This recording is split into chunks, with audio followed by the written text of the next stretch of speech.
Okay, across naman dito sa living area is yung dining area.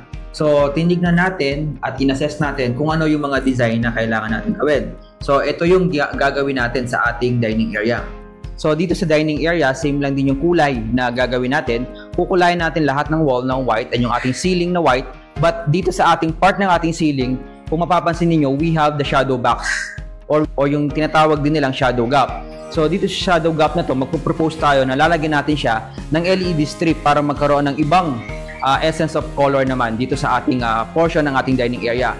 Then dito sa dining set naman natin, yung dining chairs, similar dun sa ating sofa set, papalitan natin yung cover nila into a lighter color, maybe dirty white or medyo light beige color na mas lamang yung pagkakulay white nila. And yung ating dining table na currently nakatakip, papalitan din natin yung kulay. So, ita-transfer natin yung dark wood into light wood dito sa area na to. So, ang magbabago dito sa part ng ating dining area is more on coloring at saka yung ceiling natin, nalalagyan natin ng warm na LED strip para magkakaroon ng bagong buhay. So, yan yung mga gagawin natin sa ating dining area at nag-come up tayo dito sa design na ito. So, yan. Naglalagay tayo sa ating ceiling na meron silang existing na shadow box or shadow gap na tinatawag.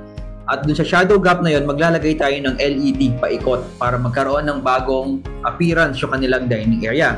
Then again, naglagay tayo ng mga light color material dito sa ating dining area. Sa ceilings, white, wall is white. So, ito yung design na ginawa natin.